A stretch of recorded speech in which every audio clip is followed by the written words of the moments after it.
In this lab, we're going to learn about how zip codes get encoded into barcodes. Truth be told, we're going to use an encoding called POSTNET that the United States Postal Service used until 2009. Yeah, it's a little out of date, but there's important things we can learn from this encoding that is much simpler than the current standards for zip code barcodes.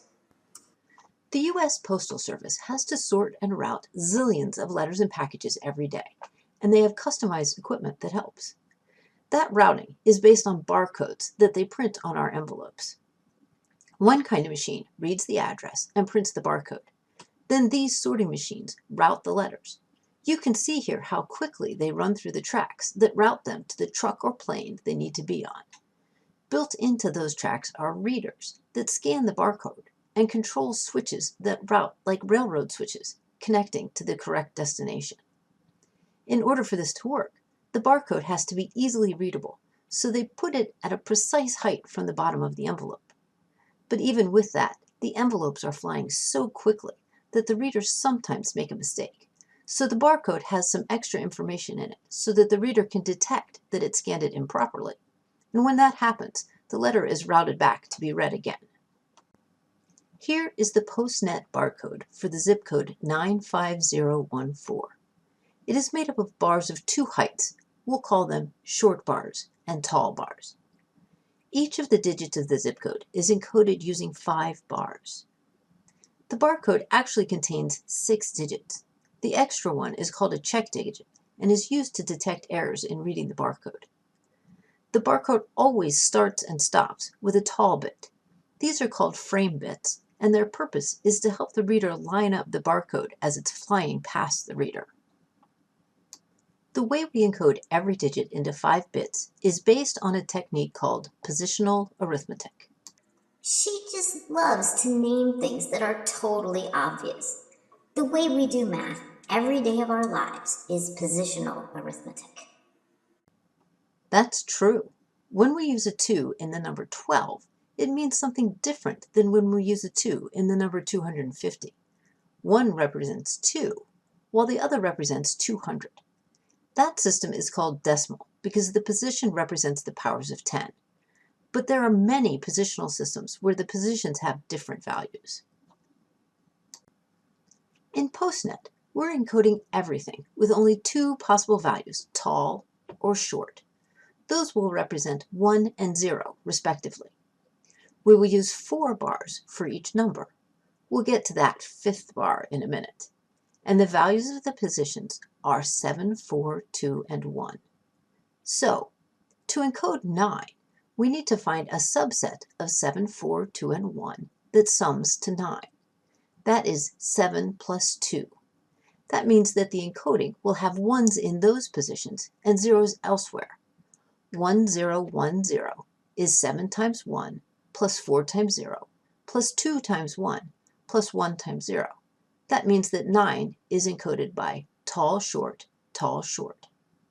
Similarly, the only way to add things from 7, 4, 2, and 1 to get 5 is 4 plus 1. That means that the encoding of 5 is 0, 1, 0, 1.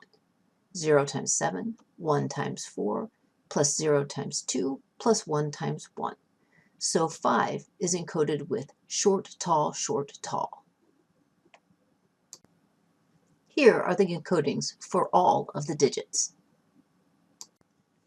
One kind of error that the reader can make is that it thinks one of the bars is the opposite of what it really is. So it reads a tall bar when the bar is really short, or it reads a short bar when the bar is really tall. In order to detect when that happens, we add 1 more bit to each digit. The rule for that bit is that we pick it so that the encoding of each digit always has 2 tall bars and 3 short bars. We call these bits parity bits. Here are the encodings for all of the digits when we include the parity bit. You can check every row, 2 1s and 3 0s. So if the reader misread 1 bit, that essentially turns 1 1 to a 0, or 1 0 to a 1. If that happens, the code wouldn't have 2 1s, and the reader would know that there was a problem with the reading. So parity bits let us catch any error that involves only 1 bit. We call these single-bit errors. The way that they define parity in POSTNET causes interesting effects for two digits, 7 and 0. Given that our positions are 7, 4, 2, and 1, we could have encoded 7 as 1, 0, 0, 0 using the 7 position, or as 0, 1, 1, 1 because 4 plus 2 plus 1 is 7. However, since our parity rule says that each digit has to have exactly 2 tall bits, we can't use 0, 1, 1, 1. It has 3 tall bars before we even consider the parity bit. So that's why 7 is encoded 1, 0, 0 with a parity bit of 1. If we just paid attention to positional arithmetic, 0 should be encoded as 0, 0, 0, 0. However, since we only have one parity bit, there's no way to make that have 2 tall bars. So they decided to use the encoding for 11, since the rest of the digits won't use that, as 0. So 1, 1, 0, 0 means 0, and we'll have a parity bit of 0, since it already has 2 tall bits.